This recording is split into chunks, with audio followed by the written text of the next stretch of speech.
ধারাবাহিকের শুরুতেই আমরা দেখি অভ্র বাঁশরে গান গাইছে এবং পরমা আদিত্যর সাথে কাটানো মুহূর্তগুলো ভাবছে। অন্যদিকে আদিত্যকে আমরা দেখতে পাই সে অন্যমনস্ক হয়ে বাড়িতে এসে অসহায়ের মতো বসে পড়ে। পরের দৃশ্যে অভ্রর গান শেষ হলে সকলে আবার পরমাকে ধরে গান গাওয়ার জন্য। পরমা প্রথমে চুপচাপ থাকলেও পরবর্তীতে সকলের চাপের মুখে পড়ে একটা কষ্টের গান গাইতে থাকে। এই দৃশ্য দেখে বাসর ঘরে থাকা সকলে অবাক হয়ে যায়, এমনকি তার কাকি শাশুড়ি এবং মা ছুটে আসেন। পরমার গান শুনে ইন্দিরা মনে মনে বলেন, পরমা হঠাৎ এরকম গান কেন গাইছে আজকের এই শুভ দিনে? অন্যদিকে অভ্র মনে মনে বলতে থাকে, পরমার কি হয়েছে, সেরকম একটা গান কেন গাইছে, কিসের এত কষ্ট ওর? পরমার গান শেষ হলে ইন্দিরা জানতে চান সে কেন এরকম একটা গান গাইল আজকের এই শুভ দিনে। পরমা বলে, সকলে জোর করল তাই গাইলাম, এটাই মনে এসেছিল। ইন্দিরা বলেন, এরকম একটা গান মনের আসার তো কোনো কারণ থাকবে, কি হয়েছে?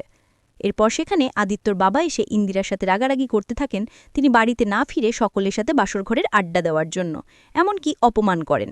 ইন্দিরা মনে মনে বলেন, সে কি কখনোই আমার সাথে একটু ভালো ব্যবহার করতে পারে না? ঘরভর্তি লোকের সামনে এভাবে অপমান না করলেও পারত। এরপর অভ্র পরমাকে জিজ্ঞেস করে তার কি হয়েছে, সেরকম কেন গান গাইল। অভ্র বলে, তুমি আমার জন্য কষ্ট পেয়ে থাকলে তার জন্য আমি দুঃখিত।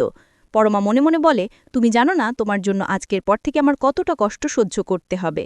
পরের দৃশ্যে আমাদের দেখানো হয় সুদীপা তার বাবাকে বলছে সে আর এখানে থাকবে না, 2 দিন পরেই তার বাবাকে নিয়ে কলকাতা যাবে। এ কথা শুনে তার বাবা রাজি হয়ে যান এবং তিনি বলেন, কাল স্যার না আসলে কি যে হতো। সুদীপা বলে, না, আমাকে ঠাকুর বাঁচিয়েছে, ওনার যদি দায়িত্ববোধ থাকতো উনি চলে যেতে পারতেন না। ঠিক সেই সময় সেখানে আদিত্য চলে আসে এবং সব শুনে ফেলে। পরের দৃশ্যে আমরা দেখতে পাই চৌধুরী বাড়িতে পরমার বরণের আয়োজন সব ইন্দিরা করছেন, যা দেখে তার মামি শাশুড়ি অভ্রর মাকে বলেন, তোমার ভাগ্য হলো না ছেলের বউকে বরণ করা, সব তো ছোট বউ করছে। এসব শুনে অভ্রর মা বলেন, ওর দায়িত্ব আছে তাই সে করছে। এরপর অভ্র পরমাকে নিয়ে চলে আসে এবং দরজায় দাঁড়িয়ে পড়ে। ইন্দিরা পরমা এবং অভ্রকে বরণ করেন এবং পরমাকে দুধালতাতে পা দিয়ে ঘরে আসতে বলেন। পরমা গৃহপ্রবেশ করতে যাবে, ঠিক সেই সময় সে অভ্র এবং আদিত্যর ছবি দেখে ঘাবড়ে যায় এবং দুধে আলতায় না দেখে পা দিতেই প্লেট উল্টে সব পড়ে যায়। এটা দেখে অভ্রর মা প্রচণ্ড রেগে যান এবং বলেন, না জানি এই মেয়ে কী সাথে করে এনেছে। তখন তার মামি শাশুড়ি বলেন, তুমি নিজেই কত সমৃদ্ধির সাথে করে ঢুকেছিলে, নিজের বরকেই তো খেয়েছ। এরপর ইন্দিরা বলেন, সে হয়তো বুঝতে পারেনি, শাড়ি পরার অভ্যাস নেই তাই পড়ে গেছে। কিন্তু অভ্রর মা কোনো কথা মানতে রাজি নন, তিনি পরমাকে কথা শোনাতেই থাকেন।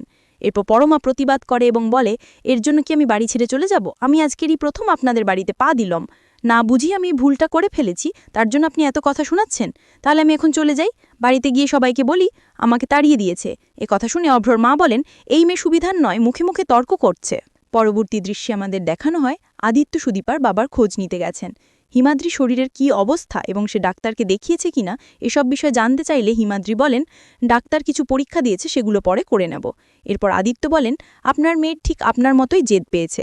এ কথা শুনে তো সুদীপা রেগে যায় এবং বলে, আপনি আপনার দায়িত্ব ঠিকমতো পালন করতে পারেননি, চলে গিয়েছেন তাই তো এই বিপদটা হয়েছে। আদিত্য বলেন, মানছি আমি চলে গিয়েছি, কিন্তু আপনি কেন আমাকে জানাননি, কেন সকলকে জানাতে বারণ করেছিলেন? সুদীপা বলে, বেশ করেছি, আপনি আপনার দায়িত্ব পালন না করে নিজের ব্যক্তিগত কাজে ছুটি কাটাতে গেছেন, একবারও ভাবলেন না যে কাজে এসেছেন সেই কাজ শেষ না করলে কি হতে পারে? হিমাদ্রি এসব কাণ্ড দেখে সুদীপাকে থামতে বলেন, কিন্তু সুদীপা কিছুতেই থামেন না। সে আরও বলতে থাকে, আমরা ডাক্তাররা যখন রোগীকে ওষুধ দিই তখন তার প্রভাব কি হতে পারে সেটা না দেখে আমরা চলে যাই না, ওষুধের প্রভাব আমরা দেওয়ার চেষ্টাও করি, কিন্তু আপনি সেটা না করে এখান থেকে চলে গিয়েছেন। হ্যাঁ, আপনি সঠিক সময় এসেছেন, তার জন্য কি আমি আপনাকে ধন্যবাদ দেব? কিছুতেই না, আপনাকে ঠাকুর সঠিক সময় পাঠিয়েছে তাই আপনি এসেছেন, তাই ধন্যবাদ আমি তাকেই দেব। এসব কথা শুনে আদিত্য রেগে সেখান থেকে চলে যান। শেষ দৃশ্যে হিমাদ্রি রাগ করে চুপচাপ বসে পড়েন। সুদীপা তাকে স্পর্শ করলে সে মুখ ঘুরিয়ে নেয়।